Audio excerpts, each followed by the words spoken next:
بسم اللہ الرحمن الرحیم. الحمد للہ رب العالمین، الصلاۃ والسلام علی رسول الکریم. رب اشرح لی صدری ویسر لی امری واحلل عقدۃ من لسانی یفقہوا قولی. والعصر ان الانسان لفی خسر الا الذین آمنوا وعملوا الصالحات وتواصوا والعصر ان الانسان لفی خسر الا الذین آمنوا وعملوا الصالحات وتواصوا بالحق وتواصوا بالصبر. السلام علیکم ورحمۃ اللہ وبرکاتہ.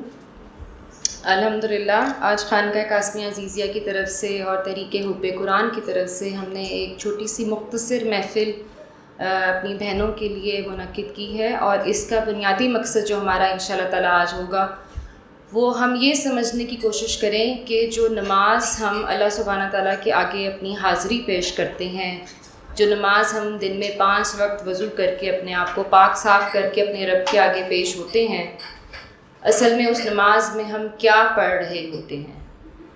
میں آپ کو یہ بتاتی چلوں کہ بے شک یہ جو آج کی ہماری سٹنگ ہے تقریباً 1 گھنٹے یا اس سے کچھ منٹ اوپر کی، یہ کہیں سے بھی ہم نماز کے ترجمے یا اس کی تشریح یا جو اس کے احکامات ہیں ہم اس کا مکمل حق بالکل بھی ادا نہیں کر سکتے. لیکن ہم آج آپ کو صرف نماز کے ساتھ کنیکٹ کرنے، اس کو سمجھنے، اس کی خشوع اور خضوع کو اپنے اندر پیدا کرنے کی کوشش ایک چھوٹی سی کرنے لگے ہیں. انشاءاللہ تعالیٰ اللہ کرے کہ اس محفل کے بعد، اس سٹنگ کے بعد آپ کو اور مجھے اللہ سبحانہ تعالیٰ اپنی نماز کو بہتر کرنے، اطمینان سے پڑھنے، سمجھ کر پڑھنے کی توفیق عطا کرے. انشاءاللہ تعالیٰ اس کے بعد خانقاہ قاسمیہ عزیزیہ جو ہے وہ آپ لوگوں کے لیے اور بھی لیکچرز ارینج کرتی رہے گی، اور جیسے ہی کچھ موسم بہتر ہوتا ہے اور تھوڑی آسانی والا معاملہ ہوتا ہے تو ہم اس کی پھر ایک کوئی سیریز رکھیں گے، ایک سیشن رکھیں گے 3 سے 4 یا 5 لیکچرز کا. اس میں پھر نماز کے وہ احکامات جو واجبات ہیں ان کی ڈیٹیلز اور نماز پڑھنے کا طریقہ سنت نبی صلی اللہ علیہ وآلہ وسلم کے مطابق ہر اس چیز کی ڈیٹیل اور شان نزول جو ایک مسلمان کے لیے جاننا بے حد ضروری ہے، وہ جو ہے اس میں ہم ڈیٹیل سے ڈسکس کریں گے.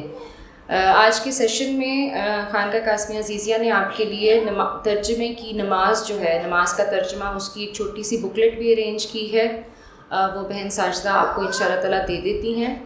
تو آج سے ہم نے یہ کوشش کرنی ہے، میں اور آپ ہم سب یہ کوشش کریں کم از کم ہفتے میں 1 سے 2 دن جو ہے وہ ہم نے اس کتاب کو 10 سے 15 منٹ دینے ہیں انشاءاللہ تعالیٰ. اور آپ دیکھیے گا کہ جب ہماری اگلی ملاقات ہوگی تو آپ بڑے فخر اور خوشی کے ساتھ ایک دوسرے کو بتا رہی ہوں گی کہ مجھے جو ہے وہ یہ بات بھی معلوم ہے، مجھے اس تسبیح کا مطلب بھی معلوم ہے، مجھے اس صورت کا مطلب بھی معلوم ہے. اس میں کتاب میں جو ہے وہ نماز کا ترجمہ موجود ہے، اور اس کے علاوہ ایمان مفصل، ایمان مجمل، خاص طور پہ جو ہماری پیاری بہنیں بھائی جو ہیں جن کو دعائے قنوت میں دقت پیش آتی ہے اس کو یاد کرنے کے لیے آپ کے لیے آسانی ہو جائے گی. اور جو ہماری بہنیں ہمیں آن لائن سن رہی ہیں انشاءاللہ تعالیٰ ان کو ہم PDF فائل میں نیٹ پہ پرووائڈ کر دیں گے یہ بک انشاءاللہ تعالیٰ. تو آپ کے لیے اس کو پڑھنا آسان ہو جائے گا. تھوڑا سا وقت اس کو دیں، اور اس کے علاوہ اپنے بچوں کو ترغیب دیں. جو بچے آپ کے پڑھنا شروع ہو گئے ہیں، اسکول جاتے ہیں، ان کو، اپنے بزرگوں کو، اگر ایک کتاب بھی فیملی کے پاس ہے تو وہ کافی ہے، اس کو بانٹ کے استعمال کریں. لیکن کوشش کریں کہ ضرور جب تک ہماری اگلی سٹنگ ہوتی ہے مہینے 1.5 مہینے تک، آپ کم از کم جو نماز کے ہمارے ضروری جو واجب احکام ہیں، کم از کم وہ جو تسبیحات اور قرأت ہے اس کا ترجمہ انشاءاللہ تعالیٰ یاد کر لیں. ٹھیک ہے؟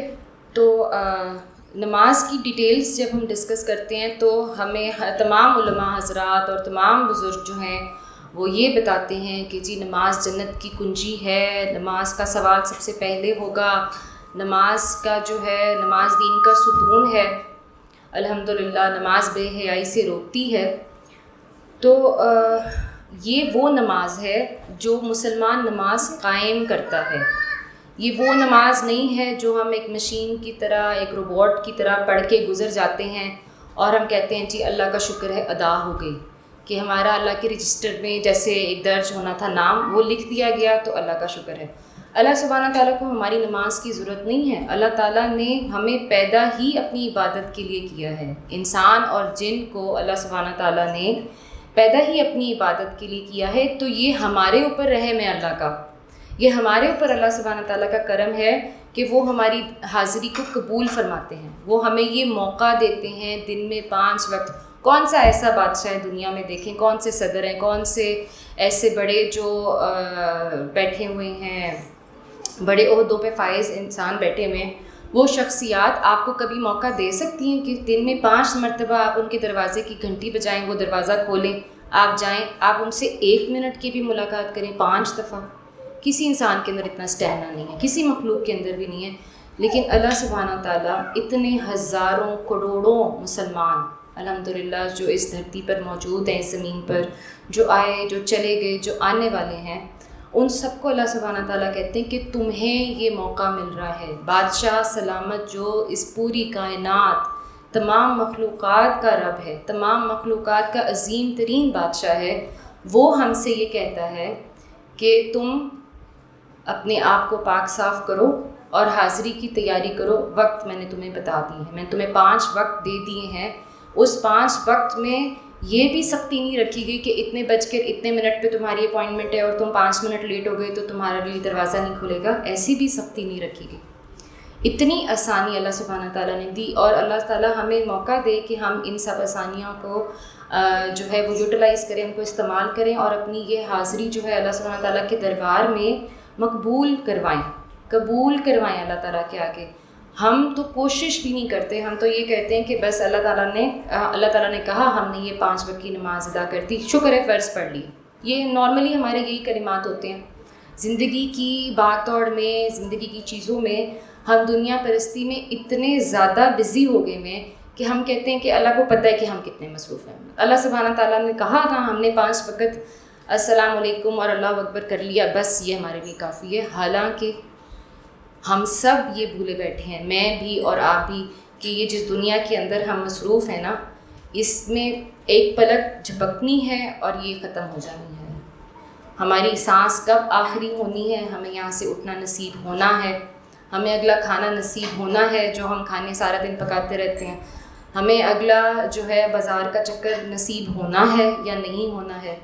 ٹھیک ہے نا، یہی ہماری مصروفیات ہیں نا جن کے اندر ہم بھاگے دوڑے پھرتے ہیں اور کہتے ہیں اچھا جی فرض ادا ہو گئے.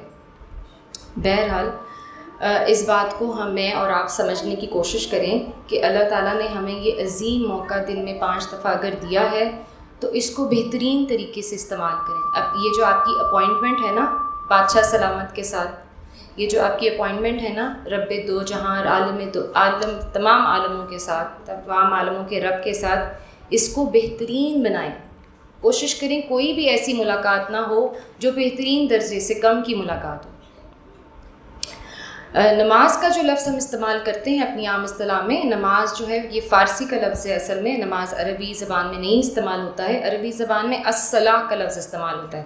تو جہاں بھی اللہ سبحانہ تعالیٰ نے قرآن کریم میں ہمیں اور حدیث میں حکم آیا ہے نماز پڑھنے کا، وہاں اللہ سبحانہ تعالیٰ کہتے ہیں نماز قائم کرو. یہ نہیں کہا کہ اقرا، یہ نہیں کہا کہ پڑھ لو، یہ نہیں کہا، قائم کرو. قائم کرو کے اندر بہت ساری چیزیں شامل ہیں. قائم کرو میں ہمارا پاک ہونا، ہمارا نیت کرنا، ہمارا اذان کے لیے انتظار کرنا. ایک نماز کا وقت ختم ہو جائے، وہ نماز پوری مکمل ہو جائے، اس کے لیے بہترین دعا کرنا.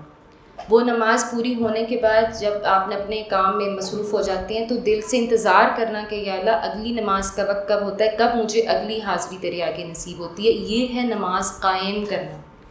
اور یہ بھی نماز قائم کرنا ہے کہ جب میں ایک دفعہ اللہ کے آگے کھڑی ہوتی ہوں یا کھڑا ہوتا ہوں تو اس وقت سے لے کے اگلا وقت جو میری حاضری کا ہے اس کے درمیان میں اللہ کے احکامات کو توڑتا نہیں ہوں. میں جھوٹ نہیں بولتا، میں چغلی نہیں کرتا، میں غیبت نہیں کرتا، میں بدکاری نہیں کرتا، میں اپنی آنکھوں کو، نظروں کو پاک رکھتا ہوں، میں اپنے ذہن کو پاک رکھتا ہوں، اپنی زبان سے کسی کو تکلیف نہیں دیتا، میں سود نہیں لیتا. ٹھیک ہے، میں اس طرح کے کسی بھی کاروبار میں ملوث نہیں ہوتا جہاں سے حرام کمائی آتی ہے. یہ ہے نماز قائم کرنا اور یہ ہے ہماری عبادت. جب ہم سورہ فاتحہ میں کہتے ہیں نا ایاک نعبد، تو یہ ہے ہمارا عبد بننا. یہ چاہتے ہیں اللہ سبحانہ تعالیٰ ہم سے. یہ ہے ہماری نماز قائم کرنے کا مقصد. مسلمان کے اللہ کے آگے کھڑے ہونے کا مقصد یہ ہے، اور یہ ہمارے لیے ہے. اللہ تعالیٰ کو ہمیں اپنے آگے کھڑا کرنے کی کوئی ضرورت نہیں تھی. جیسے اللہ کو ہمارے بھوکے رہنے کی کوئی ضرورت نہیں ہے، ویسے اللہ سبحانہ تعالیٰ کو یہ جو ہم مشق کرتے ہیں، ہم کھڑے ہو رہے ہیں، بیٹھ رہے ہیں، سجدے میں جا رہے ہیں، ہاتھ باندھ رہے ہیں، اللہ سبحانہ تعالیٰ کو اس سے کوئی غرض نہیں ہے. یہ ہماری ایکسرسائز جو ہو رہی ہے، یہ ہماری تربیت ہے کہ تمہارا یہ ایک وقت کی حاضری سے لے کے جو تمہاری اگلی وقت کی حاضری ہے، اس میں تم اپنے اللہ کے عابد ہو، اپنے اللہ کے عبد ہو، تم اللہ کے احکامات پورے کر رہے ہو. یہ ہے مقصد نماز کا. اللہ سبحانہ تعالیٰ ہمیں مکمل طور پہ اس مقصد کو پورا کرنے کی توفیق دے. اس کے علاوہ الصلاۃ کا مطلب، جیسے الصلاۃ کا مطلب دعا کرنا ہے، ویسے ہی الصلاۃ کا مطلب ہے بانس کی کوئی ٹیڑھی لکڑی ہو اور اس کو گرم تپتی ہوئی آگ میں، بھٹی میں سے گزارا جائے اور اس کو سیدھا کیا جائے. تو ہم مسلمانوں کے جو گناہ ہیں، جو ایک نماز سے دوسرے نماز کے دوران کی ہماری کوتاہیاں ہیں، ہماری غلطیاں ہیں، یہ جو الصلاۃ ہے یہ ہماری مدد کرتی ہے کہ ہم اس کو ٹھیک کریں، ہم اپنے آپ کو سیدھا کریں. جو ہماری شخصیت کا ٹیڑھ پن ہے، جو ایسی عادات ہمارے اندر ہیں جن کی وجہ سے دوسرے انسانوں کو تکلیف ہوتی ہے، یا جن کی وجہ سے ہمارا رب خدا نخواستہ ہم سے ناراض ہو سکتا ہے، ہم ان کو صحیح کریں. یہ ہے الصلاۃ. اب یہ جو حاضری ہم اپنے اللہ سبحانہ تعالیٰ کے آگے کرتے ہیں اور ہم جو بے شمار دعائیں مانگتے ہیں، ہم یہ چاہتے ہیں دل سے کہ اے اللہ، ہم جو آپ کے آگے پیش ہو رہے ہیں آپ اس کو قبول کریں. اے اللہ اس کو ہمارے لیے بہترین مقصد بنائیں کامیابی کا، اور اے اللہ ہم ایسی نماز پڑھیں جو عرش تک آپ تک پہنچے، فرشتے اس کی مقبولیت لکھیں، وہ ہمارے نامہ اعمال میں بہترین طریقے سے لکھی جائے، نہ کہ وہ ہم تک واپس لوٹا دی جائے. یہ تب ممکن ہے جب آپ اور میں جو پڑھ رہے ہیں، جو ہم بات اپنے رب سے کر رہے ہیں، ہمیں اس کا مطلب معلوم ہو. ہمیں کم از کم یہ معلوم ہو کہ جیسے ہمیں یہ معلوم ہونا چاہیے کہ نماز کی شرائط کیا ہیں، کیا شرطیں ہم بحیثیت انسان پوری کرتے ہیں تو پھر ہمیں نماز پڑھنے کی اجازت ملتی ہے اپنے رب کے آگے. تو جو نماز کی شرائطیں ہیں میں تھوڑی تھوڑی مختصر آپ کے سامنے بیان کروں گی کیونکہ ہمارے پاس وقت کم ہے. جو آپ کی نماز کی شرط ہے پہلی، اس میں سب سے پہلے آپ کا مقصد ایک ہونا چاہیے، اپنے رب کے آگے پیش ہونا. آپ کے مقصد میں کوئی دکھاوا نہیں ہونا چاہیے. آپ کے مقصد میں یہ نہیں ہونا چاہیے کہ یہ میرے 4 ساتھی بیٹھے ہیں یا بیٹھی ہیں، اب وہ پڑھ رہی ہیں تو چلے مجبوراً میں بھی پڑھ لیتی ہوں. ان کو آپ کی نماز کی ضرورت نہیں ہے. ٹھیک ہے، آپ کے رب کے آگے یہ حاضری ہے تو آپ کو یہ یقین ہونا چاہیے کہ یہ نماز میں کسی کو دکھانے کے لیے نہیں پڑھ رہی ہوں، یہ نماز میں کسی کا ساتھ دینے کے لیے نہیں پڑھ رہی ہوں، یہ نماز میں کسی مجبوری میں نہیں پڑھ رہی ہوں.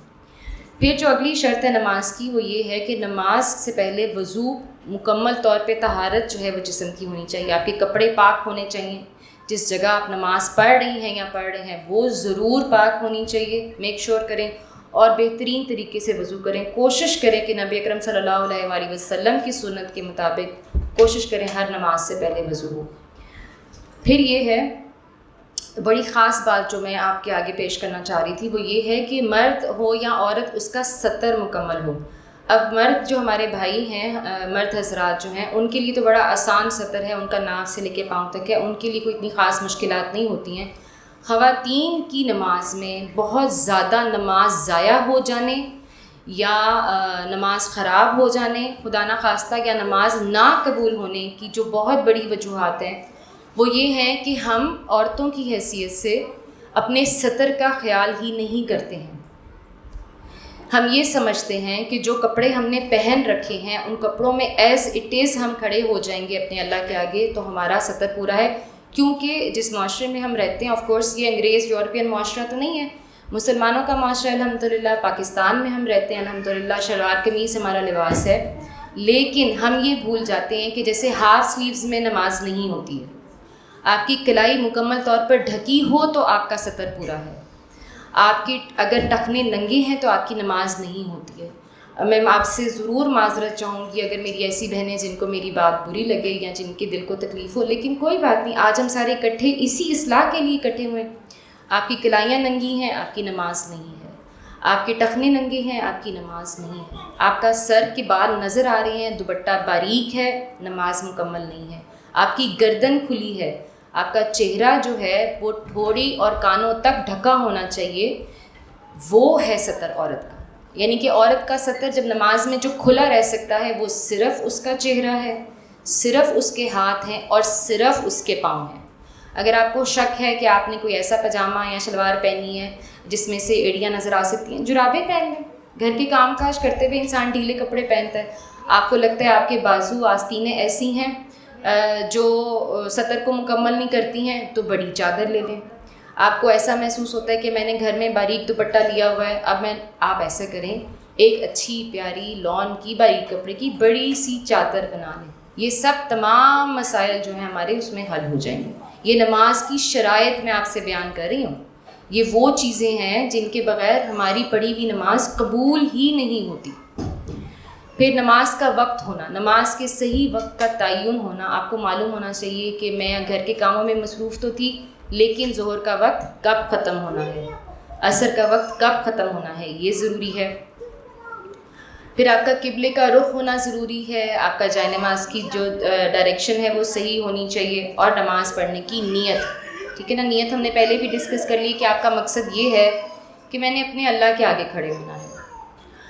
نماز کے کچھ بنیادی فرائض ہیں جن کے بغیر جو ہے، جن کو اگر ہم مکمل نہیں کرتے تو ہمیں سجدہ سہو کرنا پڑتا ہے، یا جن کو ہم مکمل نہیں کرتے تو نماز خراب ہو جاتی ہے.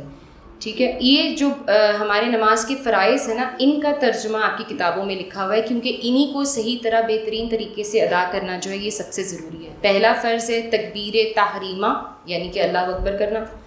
دوسرا فرض ہے قیام کرنا، یعنی کھڑے ہو کے جو ہم سورہ فاتحہ پڑھتے ہیں، جو ہم قرأت کرتے ہیں، یہ فرائض نماز میں سے ہے. پھر رکوع میں جانا فرض ہے. رکوع میں مکمل جانا، بالکل ہماری کمر سیدھی ہونی چاہیے، یہ فرض ہے نماز کا. سجدہ مکمل، اپنی پیشانی، اپنا ہاتھ، اپنے گھٹنے مکمل طور پر زمین پر لگانا، یہ مکمل سجدہ ہے. پھر دو رکعتوں کے درمیان جو سجدہ آتا ہے جس کو ہم تشہد کہتے ہیں، اس کی تسبیحات مکمل ادا کرنا، یہ فرض ہے.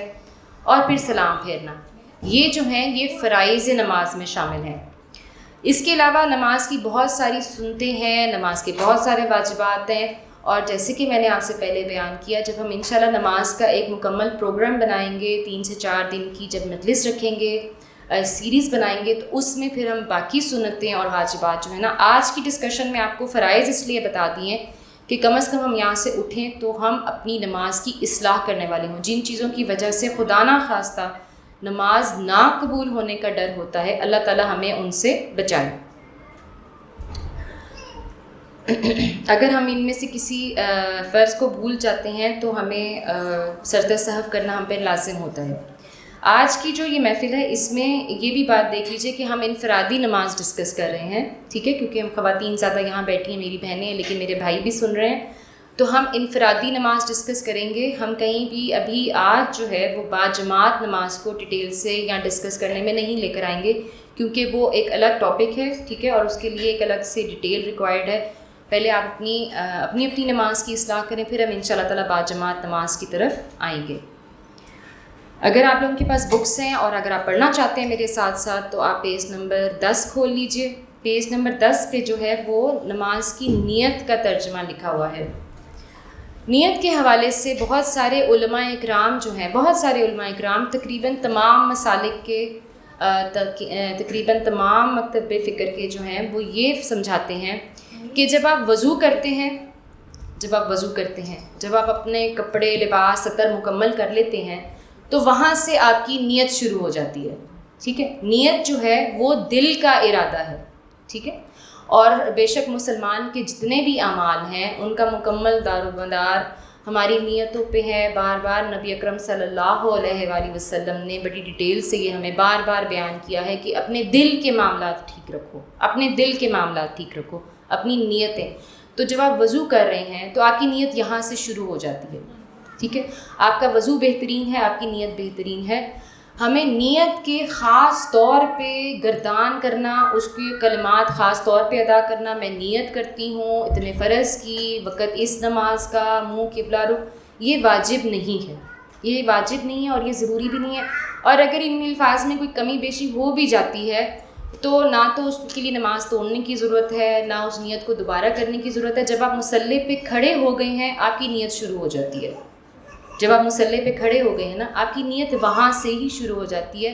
بہرحال کیونکہ عمومی طور پہ ہم سب کو ایک خاص طریقے سے ہمارے والدین نے نیت کرنی سکھائی ہے ہمارے اساتذہ اکرام سے، تو وہ الفاظ چھوڑنا یا اس عادت کو چھوڑنا تھوڑا سا مشکل ہے. تو آپ ضرور پڑھیں، ٹھیک ہے.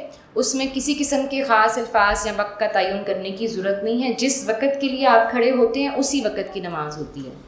اور بے شک آپ کا جو جسم ہے پورے کا پورا، جو آپ کا چہرہ سینہ ہے وہ قبلے کی طرف ہوتا ہے، تو وہ بھی ہمیں کہنے کی ضرورت نہیں ہوتی ہے. ایک نیت کے الفاظ ہیں جو ہمیں کچھ جو روایات ہیں ان سے ملتے ہیں، وہ میں آپ کے آگے بیان کر دیتی ہوں. انی وجہت وجیہ للذی فطر السماوات والارض حنیفا وما انا من المشرکین. اس نیت میں ہم یہ کہہ رہے ہیں کہ بے شک میں متوجہ کیا اپنے منہ کو واسطے اس کے جس نے آسمانوں اور زمین کو پیدا کیا، توحید کرنے والا ہو کر، یعنی کہ میں توحید کرتا ہوں اپنے رب کی اور نہیں میں شریک لانے والوں میں سے. یہ عام روایات میں جو ہمیں نیت ملتی ہے نا وہ یہ ملتی ہے کیونکہ عرب معاشرے میں یہ نیت عام طور پہ رائج ہے. ہمارے ہاں یہ نیت عموماً استعمال نہیں ہوتی، لیکن جو نئے اساتذہ اور نئے علماء کرام ہیں جن کو وقت کے ساتھ ساتھ احادیث کے ساتھ جو ہے وہ زیادہ چیزیں سمجھ آتی جاتی ہیں، وہ اب مدرسوں میں بچوں کو یہ نیت سکھاتے ہیں.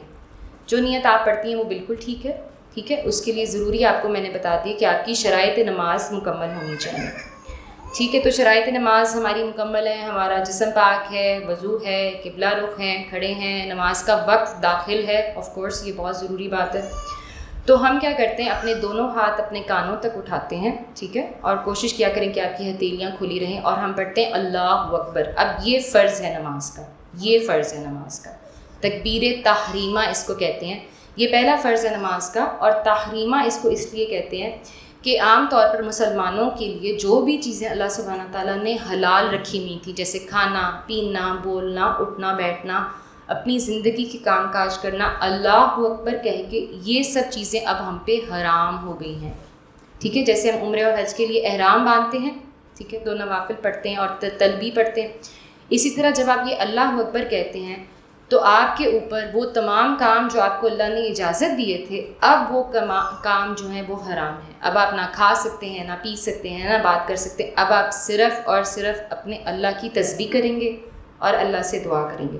تو اس لیے اس کو اتنا درجہ دیا جاتا ہے کہ اللہ اکبر مکمل طور پہ اونچی آواز میں زبان ہلا کے پڑھنی چاہیے، ٹھیک ہے. اور یہ پڑھنا آپ پہ فرض ہے، آپ اس کو دل میں نہیں پڑھ سکتے، ٹھیک ہے. یہ چھوٹی چھوٹی باتیں ہیں. الحمدللہ نماز تو ہم سب کو ایز اے مسلمان آتی ہی آتی ہے. یہ کچھ چھوٹی چھوٹی چیزیں ہیں جو ایک تو یاد دہانی ہو جاتی ہے جن کو معلوم ہے، اور جن کو نہیں معلوم ہے ان کو پھر اپنی اصلاح کا موقع مل جاتا ہے. اور اگر ہمیں نماز میں دیر ہو رہی ہے، وقت جا رہا ہے، اور ہم کہیں جی کہ ہم جیسے تراویح کی جماعت ہو رہی ہوتی ہے، ماشاءاللہ کافی خواتین اس میں شامل بھی ہوتی ہیں، آپ کی اگر رکعت چھٹ بھی رہی ہوتی ہے نا، تو آپ رکوع سے پہلے سیدھے کھڑے ہو کر اللہ اکبر کہتے ہیں، پھر آپ رکوع میں جھکتے ہیں. آپ ڈائریکٹ رکوع میں جھک نہیں سکتے، رکوع کی تسبیح نہیں شروع کر سکتے جب تک آپ نے یہ پہلی اللہ اکبر نہیں کی. یہ پہلی اللہ اکبر جو ہے یہ بندے کی اور اللہ سبحانہ تعالیٰ کی گفتگو کا آغاز ہے، تو یہ آپ پر فرض ہے زبان سے ادا کرنا. ٹھیک ہو گیا. صحابہ کرام رضی اللہ تعالیٰ عنہم اجمعین سے بھی یہ بات ثابت ہے کہ نبی اکرم صلی اللہ علیہ وآلہ وسلم نے تمام زندگی میں ہر نماز، سنت، فرض، واجب، نفل، سب کی سب جو ہیں بآواز بلند اللہ اکبر کہہ کے شروع کی. ٹھیک ہو گیا. یہ جو آپ کو احادیث ساتھ ساتھ بیان کی جائیں گی، آپ کو باتوں کی امپورٹنس کا اندازہ ہوگا، اہمیت کا اندازہ ہوگا کہ کیوں یہ اصلاح کرنی ضروری ہے، کیوں یہ چیز ہے جس کو ہم پہلے وزن نہیں دیتے تھے یا جس کو ہم ضروری نہیں سمجھتے تھے، وہ ہم نے کیوں اب ٹھیک کرنا ہے اپنا. اگلا رکن جو نماز کا آ جاتا ہے وہ اللہ اکبر کے بعد ہمارا قیام شروع ہو جاتا ہے. قیام کا مطلب ہے سیدھے کھڑے ہونا، ہاتھ آپ کے سینے پر بندھے ہوئے ہیں. عورتوں کے ہاتھ جو ہیں بالکل سینے پر ہوتے ہیں، مردوں کے تھوڑے نیچے ہوتے ہیں. اس نماز کے طریقے کے اوپر میں آپ سے کوئی بھی بحث نہیں کروں گی. جو نماز آپ طریقے جس سے پڑھتی ہیں الحمدللہ انشاءاللہ تعالیٰ سب مسلمانوں کا طریقہ ہے، سب ٹھیک ہے. لیکن یہ نماز کا دوسرا فرض ہے. ٹھیک ہے. اگر آپ قیام نہیں کرتے تو آپ کی نماز مکمل نہیں ہوتی.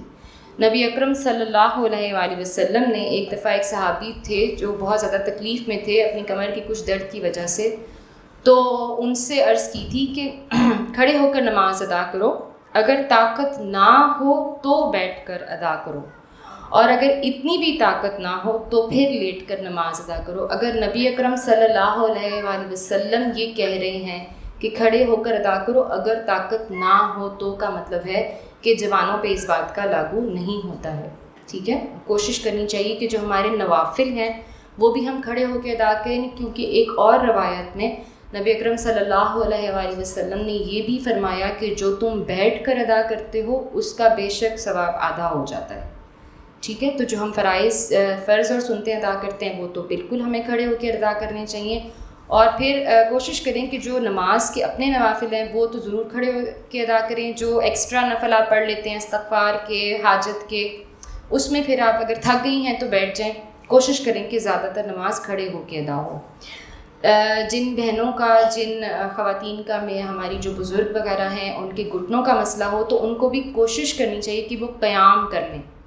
ٹھیک ہے. کیونکہ قیام آپ جب کھڑے ہوتے ہیں نا، قیام میں گھٹنوں کا کوئی کردار نہیں ہوتا ہے، قیام میں کمر کا کردار ہوتا ہے. جن کو ڈسک کی پرابلم ہے، کمر کی پرابلم ہے، کھڑے نہیں ہو سکتے، وہ قیام کے وقت بیٹھ سکتے ہیں. ٹھیک ہے. جب آپ رکوع کرنے لگتے ہیں تو پھر آپ کے گھٹنوں میں درد ہوتی ہے، پھر آپ کرسی پہ بیٹھیں، کرسی اپنے پاس رکھتے ہیں. عموماً ایسے حرم میں بھی آپ دیکھیں گے، دونوں حرمین میں یہی طریقہ ہے عمومی طور پہ. قیام کھڑے ہو کر ہوتا ہے، رکوع کے لیے آپ کرسی پر بیٹھ جاتے ہیں. ٹھیک ہے. تو قیام ہمارا فرض حصہ ہے نماز کا. اب قیام میں ہم نے کیا کرنا ہے؟ ٹھیک ہے. قیام میں ہم نے جو ترتیب ہے پڑھنے کی وہ یہ ہے کہ سب سے پہلے ہم ثنا پڑھتے ہیں. ٹھیک ہے. ثنا پڑھتے ہیں، پھر ہم تعوذ پڑھتے ہیں جس کو ہم اعوذ باللہ بھی کہتے ہیں، پھر ہم تسمیہ پڑھتے ہیں. تسمیہ پڑھنا اس لیے ضروری ہے کیونکہ تسمیہ کے بعد ہم نے سورہ فاتحہ کی تلاوت کرنی ہے، اور سورہ فاتحہ قرآن کریم کا حصہ ہے. الحمدللہ کی تلاوت کرنی ہے نا، تو قرآن کریم کی کوئی بھی تلاوت شروع کرنے سے پہلے اعوذ باللہ اور بسم اللہ پڑھنا ہم پر لازم ہے. جب مسلمان اللہ کے آگے کھڑا ہو رہا ہے تو جو سب سے پہلی چیز اللہ اکبر کے بعد وہ پڑھنے لگا ہے وہ ہے ثنا، وہ ہے اللہ سبحانہ تعالیٰ کی تمجید، اللہ کی تسبیح. ٹھیک ہے. اس کا ہم ترجمہ دیکھ لیتے ہیں. سبحانک اللہم و بحمدک و تبارک اسمک و تعالی جدک ولا الہ غیرک. کیا کہہ رہے ہیں ہم اس میں اپنے اللہ سے؟ پاک ہے آپ کی ذات اے میرے اللہ، اور آپ کی تعریف سے شروع کرتا ہوں، اور آپ کا نام برکت والا ہے، اور آپ کی شان اونچی ہے، اور آپ کے سوا کوئی معبود نہیں. کتنے خوبصورت الفاظ ہیں، اور بچپن سے میں یقین سے کہہ سکتی ہوں کہ میں اور آپ ہم سب نا اس کو ایک موٹر اور روبوٹ اور مشین کی طرح پڑھتے آتے ہیں. کبھی ہم نے اس کے اوپر تو ہم نے کبھی توجہ نہیں دی ہوگی. سبحانک اللہم و بحمدک، سبحانک اللہم و بحمدک میں ہم جانتے بھی نہیں ہیں کہ ہم اللہ سے کہہ کیا رہے ہیں. یہ جو ہم نے الفاظ ادا کیے ہیں نا، اللہ سبحانہ تعالیٰ کی، پیارے رب کی، ہمارے عظیم بادشاہ کی سب سے بڑی تسبیح اور سب سے بڑی تمجید جو ہے نا، وہ ان الفاظ سے ہم شروع کر دیتے ہیں. تسبیح کا مطلب یہ ہوتا ہے کہ ہم یہ کہہ رہے ہیں کہ میرا اللہ تمام خامیوں سے پاک ہے. یہ سبحانک اللہم ہے. ٹھیک ہے. اور پھر جب ہم کہتے ہیں بحمدک، یا ہم کہتے ہیں الحمدللہ جب کہتے ہیں، تو اس کا مطلب ہے تحمید. تحمید کا مطلب یہ ہوتا ہے کہ تمام خوبی، اس کائنات کی تمام خوبیاں جو ہیں وہ میرے رب میں ہیں. یہ دو عظیم ترین جو ہے تعریف کرنے کے طریقے ہیں اللہ سبحانہ تعالیٰ کے. تو آپ خود محسوس کر لیجئے کہ ہمیں اس کو کتنی توجہ سے پڑھنے کی ضرورت ہے. سبحانک اللہم و بحمدک. یہ پڑھنے کے بعد اللہ تعالیٰ ہمیں اس کی برکتوں سے نوازے جو ہم یہ پڑھ لیتے ہیں، اور پھر ہم کہتے ہیں ولا الہ غیرک. تو یہاں پر ہم یہ اقرار کرتے ہیں کہ اے اللہ، میں آپ کے آگے کھڑا ہوں یا کھڑی ہوں، میں نماز پڑھنے جو لگی ہوں، تو میں یہ یقین سے کہتی ہوں کہ آپ کے علاوہ عبادت کے لائق کوئی نہیں ہے، اور کوئی معبود ہے ہی نہیں. یہ میں کہہ رہی ہوں. ٹھیک ہے. تو آپ کو سمجھ آ رہی ہے کہ جیسے آمنے سامنے دو لوگ گفتگو کرتے ہیں تو گفتگو کے کچھ آداب ہیں نا. آپ اپنے ماں باپ سے ملتے ہیں تو السلام علیکم ورحمۃ اللہ کہتے ہیں، ان کا حال چال پوچھتے ہیں. ٹھیک ہے. دیر سے ملتے ہیں اپنے بہن بھائیوں سے تو ان کا حال چال پوچھتے ہیں. بات کرنے کا، مکالمہ کرنے کا طریقہ ہوتا ہے. تو اللہ سبحانہ تعالیٰ سے ہم اتنے بڑے دربار میں حاضر ہو رہے ہیں، تو جو پہلا کام ہم کیا کر رہے ہیں؟ ہم تعریفیں کر رہے ہیں اپنے رب کی. اللہ تعالیٰ ہم آپ کی تعریفیں کر رہے ہیں. کوئی خامی نہیں ہے اللہ تعالیٰ آپ کے اندر. آپ میرے رب ہیں, آپ میرے معبود ہیں, ٹھیک ہے, تمام خامیوں سے پاک ہیں, اور تمام کائنات کی جو تعریفیں ہیں اے اللہ وہ آپ کی ہیں. اتنی خوبصورت یہ جملہ ہے, اتنا خوبصورت جملہ ہے. میں نے بھی جب پہلی دفعہ اس کا ترجمہ پڑھا اور اس کی تشریح پڑھی تو میں حیران ہو گئی اور افسوس کیا اپنے اوپر کہ یا اللہ اتنے سال ہو گئے ہیں, عمر ہو گئی ہے نماز پڑھتے ہوئے, اور اس کا مطلب ہی نہیں معلوم مجھے یہی نہیں پتہ کہ میں اپنے رب کی تعریف کر رہی ہوں, مجھے وہ موقع دے رہے تعریف کرنے کا, اور مجھے پتہ ہی نہیں ہے کہ میں اس کی تعریف کیسے کر رہی ہوں.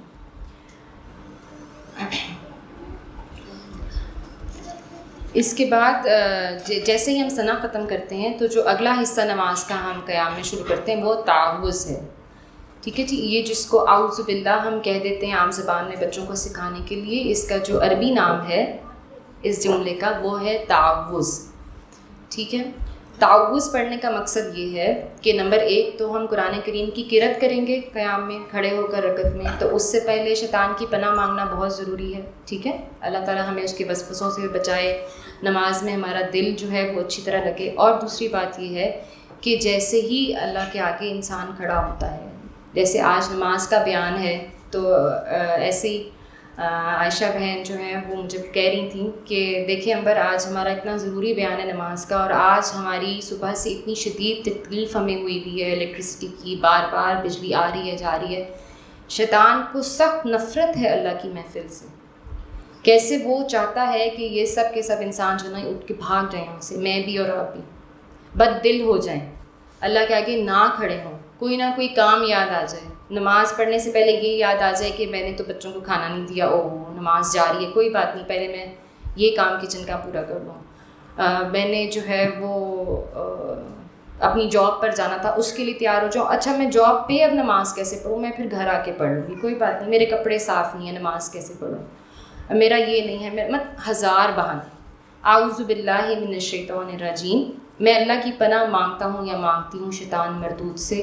یہ کہہ کر ہم اپنے لیے حفاظت کا کڑا لگاتے ہیں کہ اے اللہ میں آپ کی بندگی میں, آپ کی حفاظت میں, آپ کی پروٹیکشن میں آ رہی ہوں, مجھے بچائیں اس وسوسے ڈالنے والے شیطان سے کہ میں یہ نماز اچھی طرح پوری کروں اور میرے دل میں خیالات جو ہیں دنیا کے وہ مت آئیں.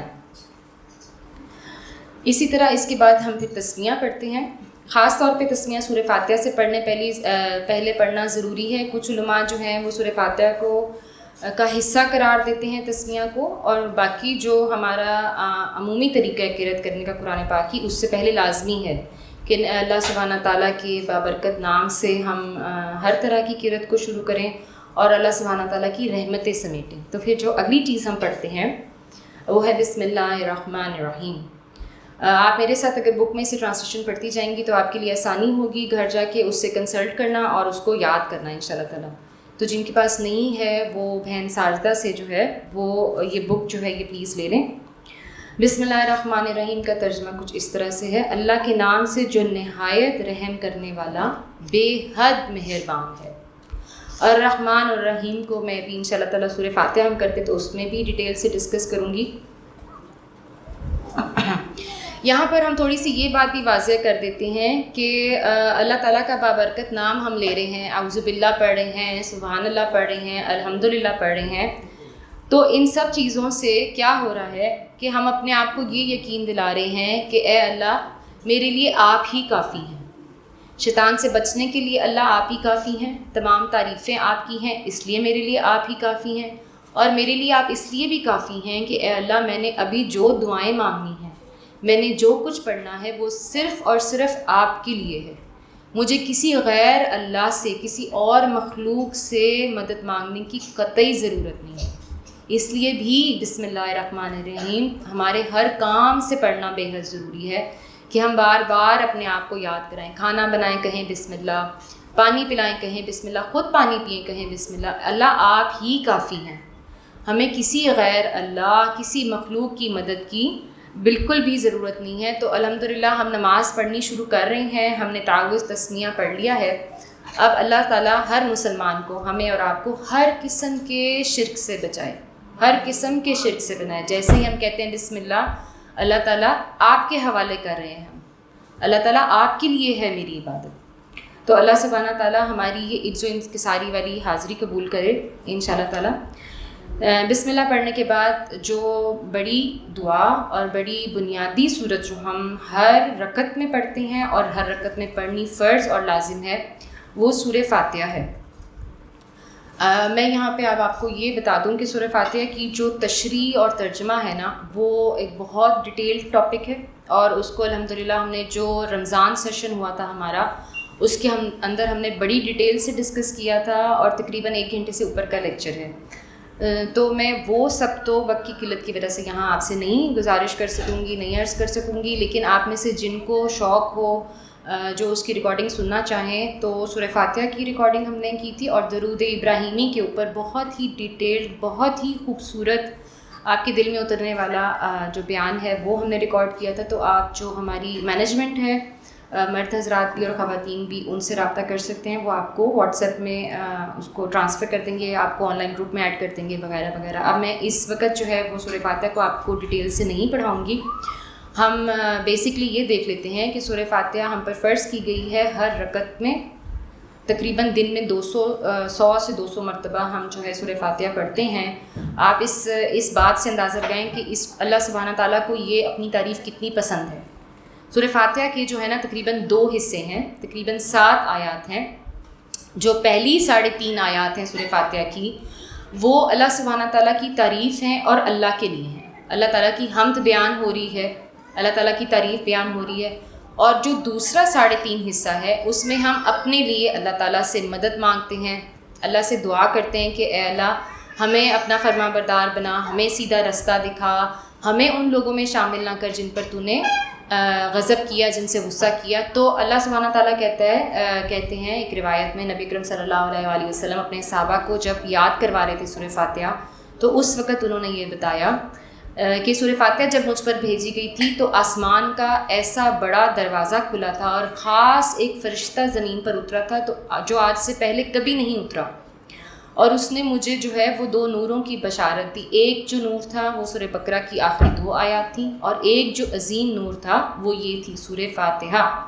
اور اللہ سبحانہ تعالیٰ نے قرآن کریم میں پھر فرمایا کہ میں نے 7 آیات انسان کو عطا کی بار بار دہرائی جانے والی۔ تو یہ وہ 7 آیات ہیں جو تمام مسلمان سب کے سب جو آج تک اس دنیا میں آئے اور جو اس دنیا سے چلے گئے اور جو آنے والے ہیں، ہر وقت ہر دم دن کی 5 وقت کی نمازوں میں، اپنے نوافل میں، اپنی تمام طرح کی جو بھی سنتیں واجبات آپ پڑھتے ہیں لازماً ان 7 آیات کو پڑھتے ہیں۔ اس قدر عظیم ان کا وزن ہے، اس قدر عظیم ان کی برکت ہے ان آیات کی۔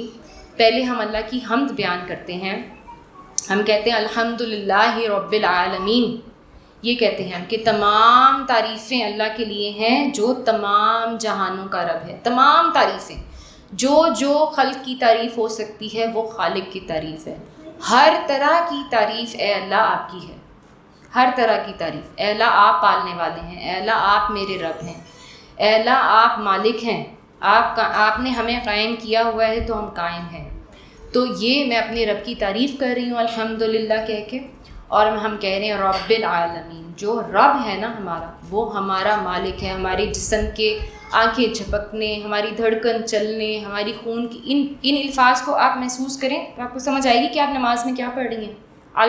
الحمدللہ، اللہ آپ کی تعریف، آپ میرے رب ہیں اور آپ تمام جہانوں کے رب ہیں۔ تمام جہان، جنوں کا جہان ہے، فرشتوں کا جہان ہے، جانوروں کا جہان ہے، تمام جہانوں کے رب ہیں اللہ آپ۔ تو اے اللہ میں آپ کی تعریف کرتا ہوں یا کرتی ہوں کیونکہ یہ عظیم شان ہے آپ کی۔ یہ ہم کہہ رہے ہیں الحمدللہ رب العالمین میں۔ پھر اگلی آیت آتی ہے مالک یوم الدین، اللہ آپ دین کے دن کے مالک ہیں۔ دین کا مطلب ہے شریعت، آپ شریعت کے دن کے مالک ہیں جس دن شریعت کا حساب ہونا ہے۔ دین کا مطلب ہے جزا اور سزا کا دن، قیامت کا دن جس دن ایک ایک روح نے پیش ہونا ہے اللہ کے آگے۔ اللہ آپ اس دن کے مالک ہیں۔ اللہ کی تعریف ہو رہی ہے یہاں پر، اللہ کی عظمت بیان ہو رہی ہے۔ اللہ آپ مالک ہیں اس تمام طریقے کے جو میری زندگی گزارنے کا طریقہ ہے۔ یہ 3 مطلب ہیں دین کے، شریعت اور جزا اور سزا اور میرا زندگی گزارنے کا طریقہ۔ تو اللہ آپ مالک ہیں اس دن کے جب میں نے آپ کے آگے پیش ہونا ہے، تو یا اللہ آپ اس کو میرے لیے آسان بنائیں۔ میں اس لیے آپ کے آگے کھڑی ہوں، میں اس لیے آپ کے آگے کھڑی ہوں، میں آپ کی تعریف بیان کر رہی ہوں اللہ کہ آپ اس کو میرے لیے آسان بنائیں۔ الحمدللہ رب العالمین الرحمن الرحیم۔ الرحمن الرحیم ہم نے بسم اللہ الرحمن الرحیم میں ڈسکس کر لیا۔ الرحمن جو ہے وہ بہت مہربان ہے، اور رحیم کا مطلب ہے کہ اس کی رحمت جاری ہے، جاری ہے، کبھی نہ رکنے والی ہے۔ پھر ہم پڑھتے ہیں مالک یوم الدین۔ پھر اگلی جو آیت ہے اس کے 2 حصے ہیں۔ پہلا حصہ میں آپ کے آگے پڑھتی ہوں، ایاک نعبد، ہم صرف تیری ہی عبادت اور بندگی کرتے ہیں، ٹھیک ہے۔ پھر یہاں پر دوبارہ سے کیا ہو رہا ہے، انسان اقرار کر رہا ہے کہ اللہ آپ کی عبادت کرتا ہوں، نہ کسی سے مانگتا ہوں، نہ کسی کو دیکھتا ہوں، آپ کی عبادت کرتا ہوں کیونکہ آپ ہی عبادت کے لائق ہیں، ٹھیک ہو گیا۔ یہاں تک ہم کیا کر رہے ہیں کہ جو اللہ سبحانہ تعالیٰ نے کہا ہے نا سورہ زاریات میں، اللہ سبحانہ تعالیٰ کہتا ہے وَمَا خَلَقْتُ الْإِنسَ وَالْجِنَّ إِلَّا لِيَعْبُدُونِ، میں نے انسانوں اور جنوں کو اپنی ہی عبادت کے لیے پیدا کیا ہے۔ تو ہم یہاں تک جو ہے اللہ سبحانہ تعالیٰ کی عبادت کا اقرار اور خواہش کر رہے ہیں کہ اللہ آپ کی عبادت کرنا چاہتی ہوں، آپ کی عبادت کرتی رہوں گی اور آپ کی ہی عبادت میں رہوں گی، تب بھی جب نماز پڑھ رہی ہوں، اور تب بھی جب نماز نہیں پڑھ رہی ہوں، وہ تمام کام، وہ تمام فعل میں کروں گی جن کا آپ نے حکم دیا ہے، تو میں آپ کی عبادت کے لائق ہوں، تو میں آپ کی عبادت کرنے کے لائق ہوں، تو میں اس لائق ہوں کہ آپ مجھے اپنے عبد کی کیٹیگریز میں ڈالیں، تو میں اس لائق ہوں کہ آپ بار بار میری حاضری قبول کریں۔ اس کے بعد جو اگلی 3.5 آیات ہیں، اتنی خوبصورت بات ہے کہ اس کے بعد ہم اپنے لیے مانگنا شروع کرتے ہیں اللہ سبحانہ تعالیٰ سے۔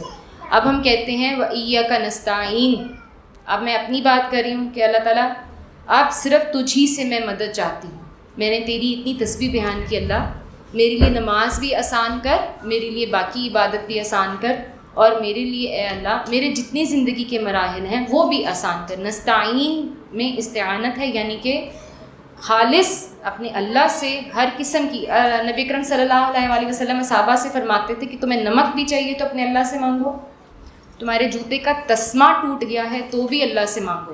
یہ مسلمان کی جو استعانت ہے نا وہ اس درجے کی ہونی چاہیے۔ بے شک میں اور آپ ہم دونوں جو ہیں وہ، میں یہ نہیں کہہ رہی کہ جی میں یہ بڑا عظیم کام سب کرتی ہوں اور اللہ تعالیٰ جو ہے وہ مجھے توفیق دیتا ہے اور آپ کو نہیں دیتا، قطعی ایسی بات نہیں ہے۔ یہ جو بھی میں آپ سے بیان کر رہی ہوں یہ ریمائنڈرز ہیں ہمارے لیے، میں بھی کروں اور آپ بھی کریں۔ میں بھی آج پڑھ کے آپ کے پاس بیٹھی ہوں، میں بھی اپنے لیے یہ دعا کر رہی ہوں کہ اے اللہ یہ جو بھی میں آپ سے باتیں کر رہی ہوں، جو بھی میں آپ کا بیان کر رہی ہوں نماز کے بارے میں، اے اللہ اس کو میرے دل میں اتاریں۔ ایاک نستعین، ٹھیک ہو گیا۔ اس کے بعد میں کہتی ہوں کہ اے اللہ صراط الذین اہدنا الصراط المستقیم، ہمیں سیدھے راستے کی ہدایت دے اللہ۔ اے اللہ ہمیں بھٹکنے والوں میں سے نہ بنا، سیدھا راستہ وہ جو تمام مسلمانوں کا راستہ آپ نے پسند فرمایا، وہ راستہ جس میں میں نے تمام گناہوں سے بچنا ہے، وہ راستہ جس میں میں نے تمام حرام کاموں سے بچنا ہے، وہ راستہ جس میں جو آپ نے مجھے بتایا کہ میں نے اپنی اولاد کی تربیت کیسے کرنی ہے، میں نے اپنے ماں باپ کے ساتھ پیش کیسے آنا ہے، میں نے اپنے شوہر کے ساتھ کیسے پیش آنا ہے، میں نے زندگی کا ہر لمحہ کیسے گزارنا ہے، میں نے دوپٹہ کیسے اوڑھنا ہے، میں نے کیا کرنا ہے کیا نہیں کرنا، یہ سیدھا راستہ اللہ سبحانہ تعالیٰ نے بتایا ہوا ہے، ہمیں صرف جاننے کی ضرورت ہے وہ سیدھا راستہ۔ صراط الذین انعمت علیہم، اے اللہ ان لوگوں کا راستہ بھی میرے لیے چن لیں جن پر آپ نے انعام کیا، جن کو آپ نے نعمتیں دی، جن کو آپ نے رحمتیں دی۔ کون سے لوگ ہیں جن کو اللہ سبحانہ تعالیٰ نے انعام دیا؟ تمام انبیاء، تمام صدیقین، تمام شہداء، تمام صالحین۔ اے اللہ سبحانہ تعالیٰ یہ سب بھی آپ کے بندے ہیں، بے شک میں اس قابل تو نہیں ہوں لیکن اللہ آپ مجھے ان میں شامل کریں۔ یہ کہہ رہے ہیں ہم، کتنی قیمتی دعا ہے یہ کہ اللہ آپ ہمیں ان لوگوں میں شامل کریں جن پر آپ نے انعام کیا۔ ہمیں نہیں معلوم ہمارا درجہ کو کب جو ہے وہ شہداء میں آئے، کب صالحین میں آئے، ہماری کون سی خدمت، کون سا کام اللہ سبحانہ تعالیٰ کو پسند آ جائے، لیکن ہم دعا تو کر سکتے ہیں، تو ہم دعا کر رہے ہیں۔ اس لیے سورہ فاتحہ کے الفاظ اتنے قیمتی سمجھے جاتے ہیں۔ پھر ہم کیا کہہ رہے ہیں؟ غیر المغضوب علیہم ولا الضالین، اللہ نہیں ان کا راستہ جن پر آپ نے غضب کیا یا جو گمراہ ہوئے۔ اللہ سبحانہ تعالیٰ بچائیں ہمیں ان لوگوں کے رستے سے جو آپ کا رستہ جان کر بھی اس پر نہ چلے اپنے غرور کی وجہ سے، اپنے تکبر کی وجہ سے۔ اللہ بچائیں ہمیں ان لوگوں کی لسٹ سے جن پر خدا نخواستہ قیامت کے روز جو ہے وہ گمراہی کا لیبل لگے گا، یا جن کے نام اعمال جو ہیں وہ کم پڑ جائیں گے، یا جن کے جو اعمال ہیں وہ الٹے ہاتھ میں پکڑائے جائیں گے۔ اللہ بچائیں ہمیں ان لوگوں سے، ہم نہیں ان میں شامل ہونا چاہتے۔ یہ جو 3.5 حصے ہیں دعاؤں کے بعد کے سورہ فاتحہ کے، یہ ہم اپنے لیے مانگ رہے ہوتے ہیں۔ تو جب اپنے لیے انسان کوئی چیز مانگتا ہے، اپنے ماں باپ سے ہم مانگتے ہیں کوئی چیز لڑ کے، اپنے شوہر سے مانگتے ہیں کوئی چیز ضد کر کے، بھائیوں سے مانگتے ہیں کہ فلانی چیز لا کے، تو کیسے ضد کرتے ہیں، کیسے اولاد ہمارے پیچھے پڑتی ہے۔ بچوں کو نیا موبائل چاہیے ہوتا ہے، بچیوں کو نئے سوٹ چاہیے ہوتے ہیں، کیسے ماں باپ کی جان کھاتی ہیں۔ اللہ سے مانگ رہے ہیں ہم، اپنے لیے استعانت مانگ رہے ہیں، اپنے لیے سیدھا رستہ مانگ رہے ہیں، تو جیسے مانگنے کا حق ہے نا ویسے مانگے، جیسے مانگنے کا حق ہے ویسے اس کے آگے کھڑے ہو کر مانگے انشاءاللہ تعالی۔ اس کے بعد ہم آمین کہتے ہیں۔ الحمدللہ پڑھنے کے بعد آمین کہنا جو ہے وہ نبی اکرم صلی اللہ علیہ وآلہ وسلم نے بے حد پسند فرمایا۔ اور کیا فرمایا، بڑی خوبصورت بات فرمائی کہ تم جب دالین کہتے ہو تو اس کے بعد آمین کہا کرو کہ جس شخص کی آمین فرشتوں کی آمین کے ساتھ مل جائے گی، جس شخص کی آمین جو ہے وہ فرشتوں کی آمین کے ساتھ مل جائے گی، اس کے پچھلے تمام گناہ معاف کر دیے جائیں گے انشاءاللہ تعالیٰ۔ انشاءاللہ تعالیٰ آپ سب اپنے لیے اور میرے لیے دعا کریں کہ اللہ سبحانہ تعالیٰ جو ہے وہ ہمیں توفیق دے کہ ہماری آمین ایسی ہو۔ ٹھیک ہے جی، اس کے بعد سورہ فاتحہ پڑھنے کے بعد ہم نے قرأت کرنی ہے۔ قرأت جو ہے وہ آپ اپنی مرضی سے قرآن کریم میں کہیں سے بھی کر دیتے ہیں۔ قرأت کی ایک چھوٹی سی بات یہ ہے کہ آپ کو کم از کم 10 سے 11 الفاظ کی قرأت کرنی ہوتی ہے، ٹھیک ہے، کم سے کم۔ جو سورہ عصر ہے اور سورہ کوثر ہے، والعصر اور انا اعطیناک الکوثر، یہ 10 سے 11 الفاظ کے ہیں۔ تو علماء کہتے ہیں کہ آپ اگر بہت جلدی میں ہیں، بہت جلدی میں، تو یہ مختصر ترین قرأت ہے۔ یہ بات نہیں ہے کہ آپ اپنی زندگی کا معمول بنا لیں کہ جی ہمیشہ ہی سورہ کوثر پڑھنی ہے، ہمیشہ ہی سورہ عصر پڑھنی ہے، یا جیسے عموماً بزرگوں نے ہمیں سورہ اخلاص یاد کرائی ہوتی ہے تو وہ ہم بس مرتے دم تک سورہ اخلاص ہی پڑھتے رہتے ہیں۔ ایسی بات نہیں ہے۔ تھوڑی سی محبت پیدا کریں نماز کے ساتھ، اور کوشش کریں کہ جو آخری 10 صورتیں ہیں، 10 سے 15 صورتیں ہیں، چھوٹی ہیں، زیادہ لمبی نہیں ہیں، 7 آیات ہیں، 8 آیات ہیں، کوشش کریں کہ ان کو یاد کر لیں، اور کوشش کریں کہ ان کو روٹیشن میں لے کے آئیں۔ فجر کی نماز میں کوئی اور صورتیں پڑھیں، ٹھیک ہے، یاد رکھیں نا، جب آپ کسی چیز میں دھیان لگاتے ہیں نا شوق پیدا ہوتا ہے۔ پھر ظہر میں کوئی اور صورتیں پڑھیں، فرض میں اور صورتیں پڑھیں، سنتوں میں کوئی اور صورتیں پڑھیں، آپ کو اپنی نماز سے محبت پیدا ہوگی، آپ کا دل لگے گا، آپ کو شوق پیدا ہوگا، آپ کو یاد رہے گا، ٹھیک ہے نا، کہ میں نے یہ کیا تھا، میں نے فجر میں یہ کیا، ظہر میں یہ کیا۔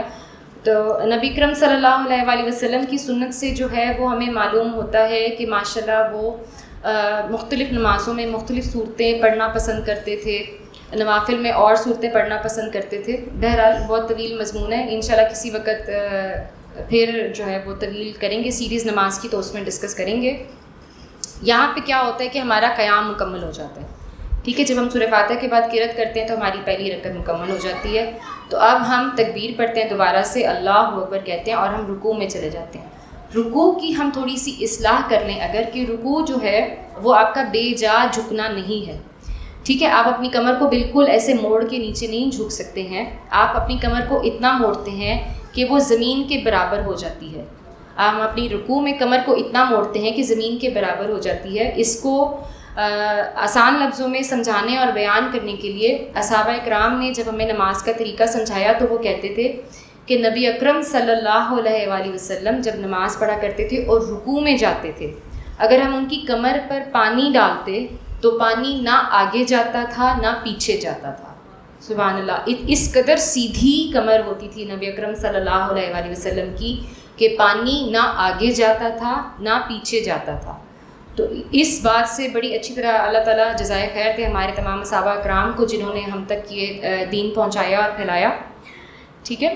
رکوع میں جا کر رکوع میں جھک جانے کے بعد آپ نے تسبیح پڑھنی ہے، اور تسبیح ہم پڑھتے ہیں سبحان ربی العظیم، میرا رب پاک ہے، بہت عظمت والا ہے، پاک ہے میرا رب، میں اس کی تعریف کر رہی ہوں۔ یہ کیا ہے؟ یہ جو تسبیح ہے جس کا میں نے آپ کو پہلے ہی مطلب بتا دیا تھا، تسبیح میں اپنے رب کی تعریف کر رہی ہوں کہ میرا رب پاک ہے، ہر عیب سے، ہر طرح سے میری حفاظت کرتا ہے، میری پرورش کرتا ہے، اور میرے ذرے ذرے کا مالک ہے۔ 3 مرتبہ ہم یہ تسبیح کرتے ہیں، ٹھیک ہے. اس کے بعد اب ہم اللہ اکبر نہیں کرتے. اس کے بعد پھر ہم پڑھتے ہیں سمیع اللہ لمن حمیدہ ربنا لک الحمد کہہ کے ہم کھڑے ہو جاتے ہیں. یہ ہم کھڑے ہوتے ہوئے کہتے ہیں.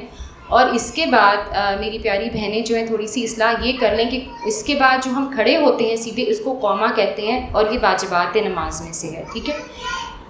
رکوع کے بعد سیدھے کھڑے ہونا ہم پر لازم ہے. ٹھیک ہے.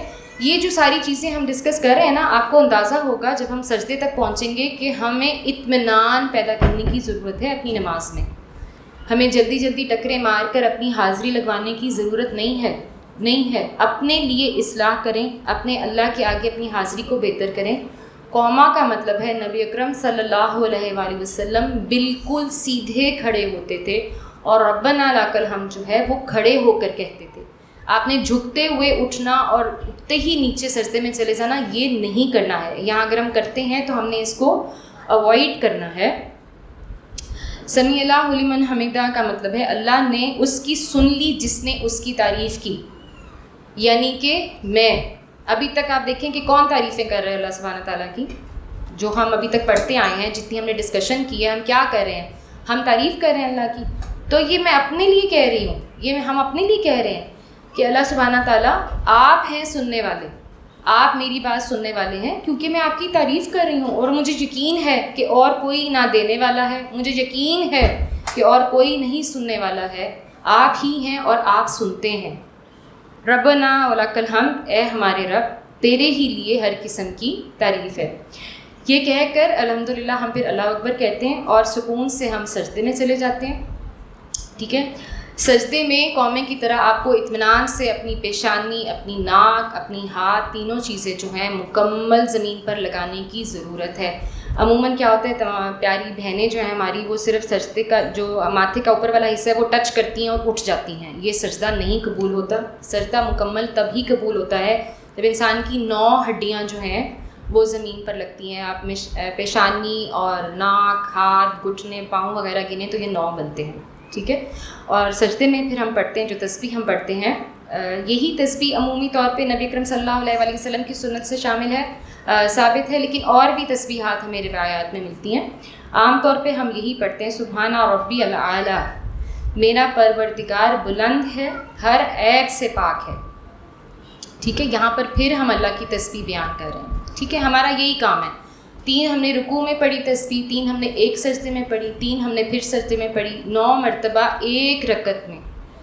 اگر ہم صرف فرض نمازیں اپنی گنیں نا تو تقریباً 200 مرتبہ ہم صرف تسبیح کر رہے ہیں, تسبیح کر رہے ہیں, تسبیح کر رہے ہیں. یہی کرنے کے لیے بنے ہیں ہم, یہی کرنے کے لیے بنے ہیں. اب ہمارا امتحان کیا ہے کہ ہم تسبیح بھی کرتے ہیں اور دنیا کے کام بھی کرتے ہیں کیونکہ اللہ نے انسان کو بنایا اس طرح تھا, کیونکہ فرشتے تو اللہ نے بنائے ہوئے تھے تسبیح کرنے کے لیے نا. اور فرشتوں نے پوچھا تھا کہ اللہ آپ انسان کیوں بنا رہے ہیں, ہم آپ کی تسبیح کرتے تو ہیں. تو اللہ سبحانہ تعالیٰ نے فرمایا تھا کہ نہیں, تم وہ نہیں جانتے جو میں جانتا ہوں. تو آپ اپنی دنیا کے کام بھی کریں اور آپ تسبیح بھی کریں, آپ نماز بھی پڑھیں. ہم یہ 3 تسبیحات پوری کرتے ہیں الحمدللہ, اور اس کے بعد ہم پھر سیدھے بیٹھتے ہیں. 2 زانوں بیٹھنا جو ہے یہ بھی نماز کے واجبات میں شامل ہے, اس کو ہم جلسہ کہتے ہیں. اور عام طور پہ یہ جو ہم سیدھا بیٹھنا ہے نا یہ عام طور پہ ہم مکمل نہیں کرتے.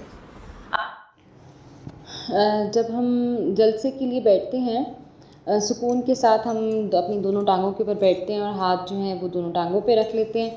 اور پھر جو ہے وہ ہم نے یہ جو 2 سجدوں کے درمیان کی دعا ہے یہ عمومی طور پہ ہم نہیں پڑھتے. ہم جلدی جلدی میں یہ بیٹھنے کی عمل کو بہت جلدی کرتے ہوئے جلدی سے اللہ اکبر کہہ کے عمومی طور پہ سب جو ہیں وہ دوسرے سجدے میں چلے جاتے ہیں. جبکہ نبی اکرم صلی اللہ علیہ وآلہ وسلم جو ہیں ان کی سنت یہ تھی کہ وہ بڑی خوبصورت ایک دعا پڑھتے تھے. سیدنا ابن عباس رضی اللہ عنہ سے یہ دعا روایت ہے. دعا کچھ اس طرح سے ہے, اللہم اغفر لی ورحمنی وعافنی واہدنی ورزقنی. اور ترجمہ اس طرح سے ہے, اے میرے اللہ مجھے بخش دے, مجھ پر رحم فرما, مجھے ہدایت دے, مجھے عافیت سے رکھ اور مجھے روزی عطا فرما. بڑی ہی خوبصورت دعا ہے اور بڑی ہی قیمتی دعا ہے. اور علماء فرماتے ہیں کہ جن جن لوگوں نے نماز کے دونوں سجدوں کے درمیان اس دعا کو اپنی عادت بنایا ہے وہ یہ کہتے ہیں کہ ہمیں ہمارے وہم و گمان میں نہیں ہوتا, ہمیں سمجھ نہیں آتی کہ اللہ سبحانہ تعالیٰ ہمیں کہاں سے عطا کرتا ہے, ہمیں رزق کہاں سے عطا کرتا ہے، ہمیں صحت کیسے عطا کرتا ہے، ہم پر کتنی رحمتیں اور عافیتیں کرتا ہے، ہمیں سمجھ نہیں آتی کہ ہم کہاں سے کہاں پہنچ گئے ایک چھوٹی سی دعا کی وجہ سے۔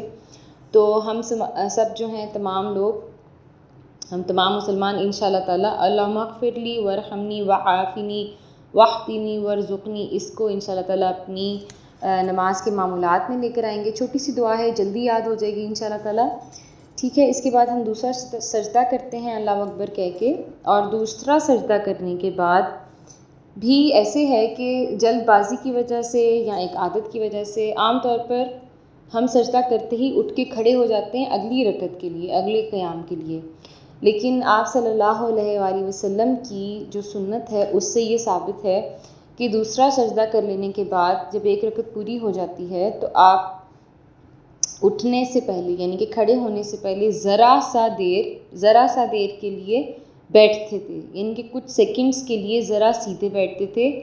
اس سے ہمیں یہ سمجھ آتی ہے کہ اصل میں نماز میں اطمینان اور سکون کی جو کیفیت ہے اس کو ہر دم برقرار رکھا جائے۔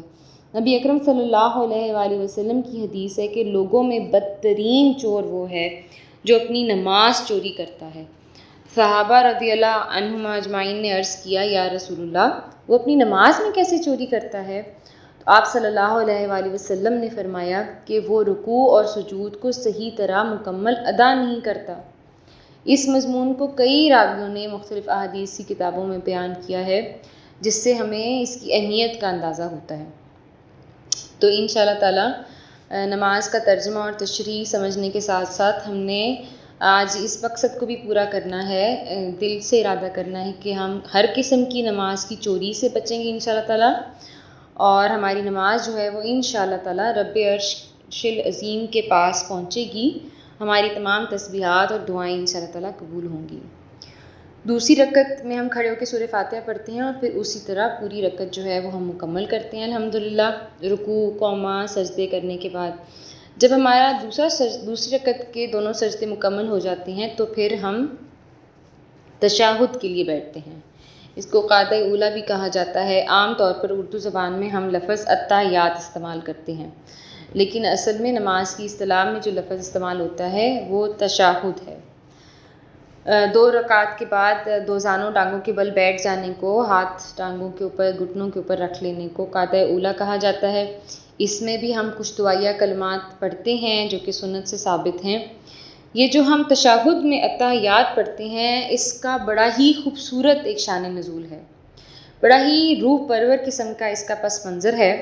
در حقیقت التحیات کی جو دعا ہے یہ ایک بہترین خوبصورت مکالمے کا حصہ ہے جو اللہ رب العزت اور محبوب اللہ حضرت محمد صلی اللہ علیہ وآلہ وسلم کے درمیان معراج کے موقع پر ہوا۔ اللہ سبحانہ تعالیٰ کو یہ مکالمہ اس قدر پسند آیا کہ تمام امت محمدی کے لیے ہر نماز میں اس کو ہر تشہد میں پڑھنا جو ہے نا وہ لازم کر دیا گیا۔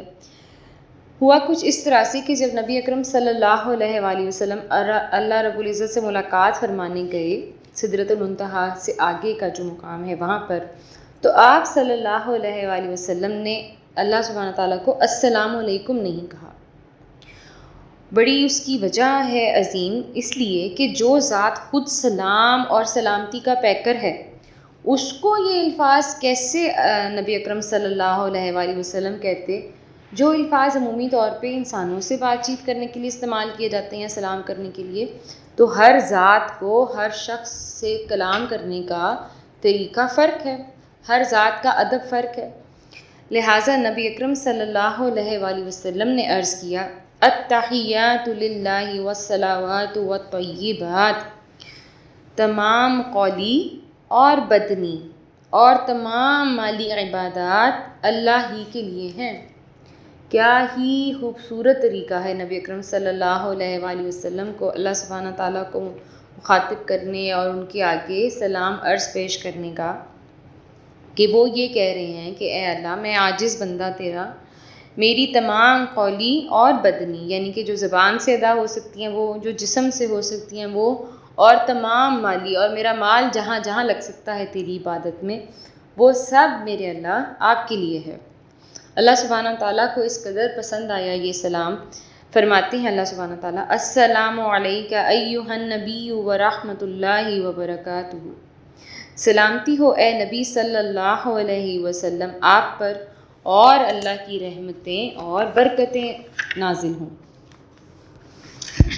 نبی اکرم صلی اللہ علیہ وآلہ وسلم اس سلام کے جواب میں فرماتے ہیں السلام علینا وعلی عباد اللہ الصالحین، سلام ہو ہم پر اور اللہ کے نیک بندوں پر۔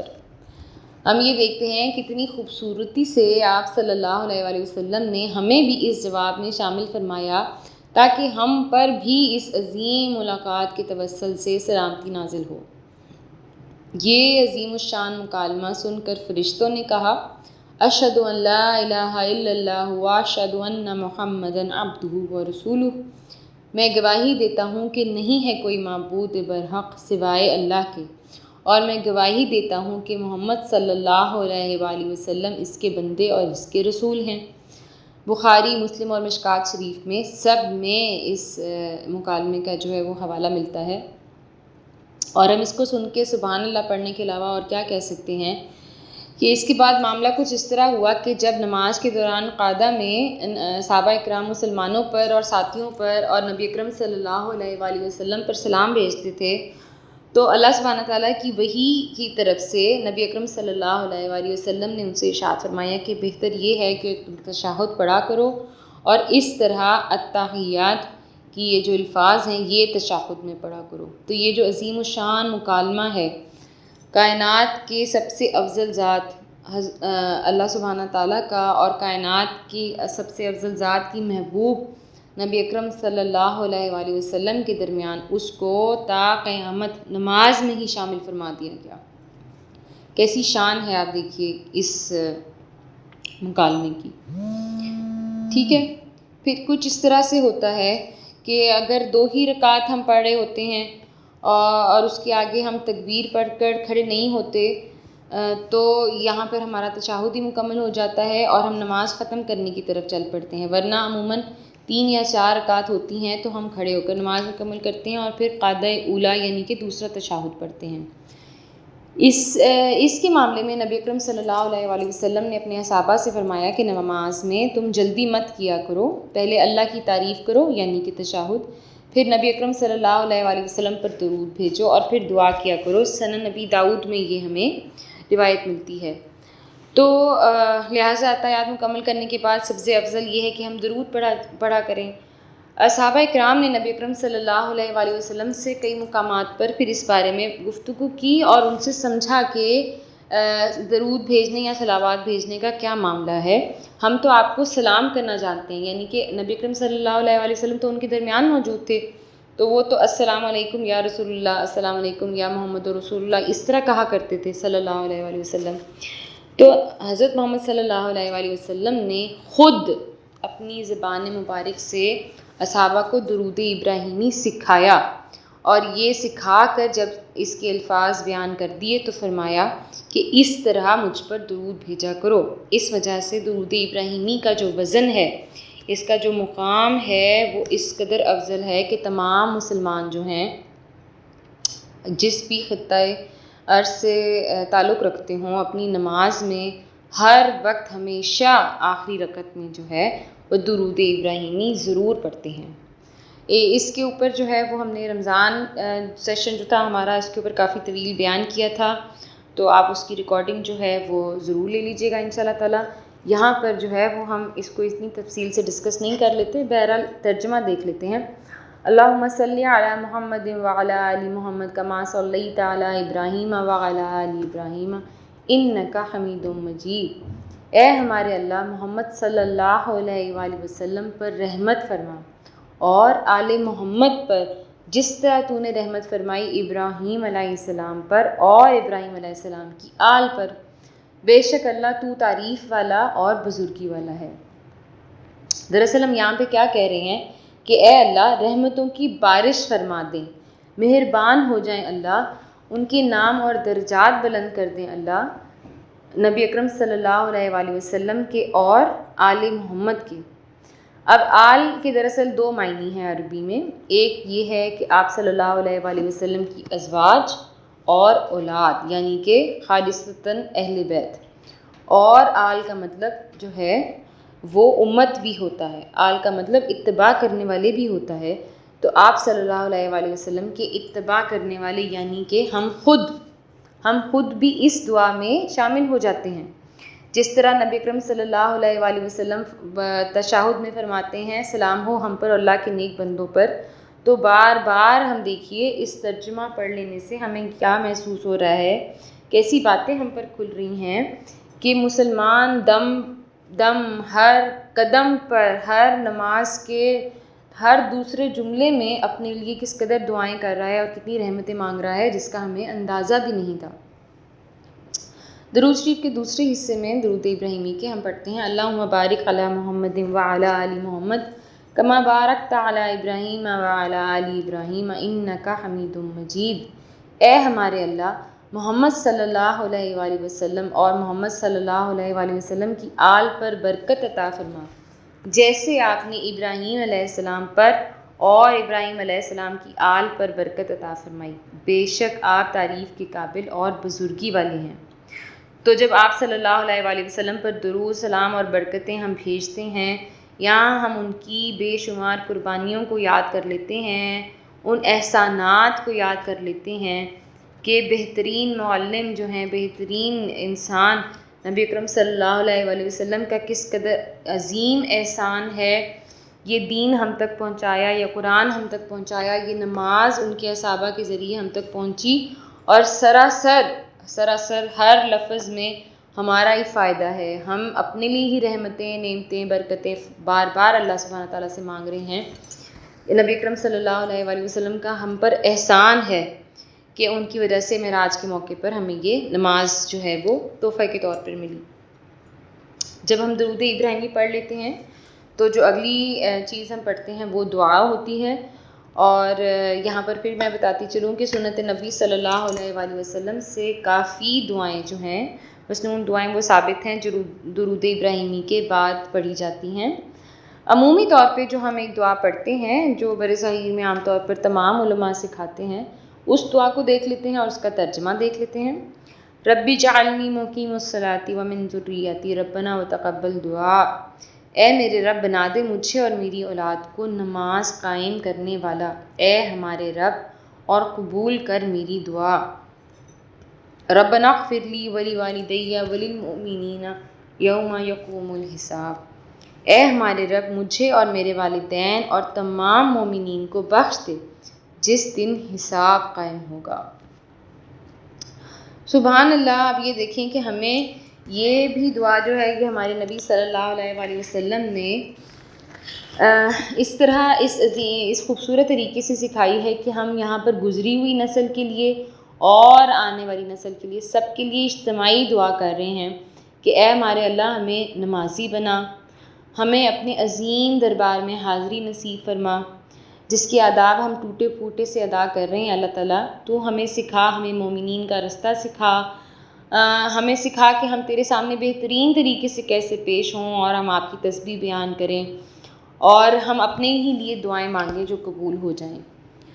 ٹھیک ہے جی۔ اس کا دوسرا جملہ ہے اس میں ہم مغفرت طلب کر رہے ہیں اپنے اللہ سے، اپنے لیے اور صرف خود کے لیے نہیں بلکہ اپنے والدین کے لیے، یعنی کہ یہاں پہ ہم صدقہ جاریہ بن رہے ہیں تاکہ جو ہم آخری نماز، آخری سانس لیتے ہیں نا، اس آخری سانس کی نماز تک ہم اپنے ماں باپ کے لیے مغفرت کی دعا کرتے رہیں۔ ویسے تو ہمیں اپنی دن کی مصروفیت میں شاید نہ یاد رہے اپنی اولاد اور اپنے والدین کے لیے ہر روز دعا کرنا، لیکن نماز کے ذریعے کم از کم 5 مرتبہ تو ضرور الحمدللہ ہم یہ کام کرتے ہیں۔ الحمدللہ ہم یہ دیکھتے ہیں کہ اللہ ہم نہیں جانتے کہ کتنے امتی اس دنیا میں آئے اور چلے گئے، اور کتنے مومنین ابھی قیامت تک، قائم ہونے تک آنے والے ہیں۔ نہ ہمیں ان کی رنگ کا پتہ، نہ نسل کا پتہ، نہ علاقے کا پتہ، نہ ہمارا ان سے کوئی رشتہ یا کوئی رشتہ ہے یا نہیں، سوائے اس کے کہ ہم مسلمان امت محمدی صلی اللہ علیہ وآلہ وسلم سے ہیں۔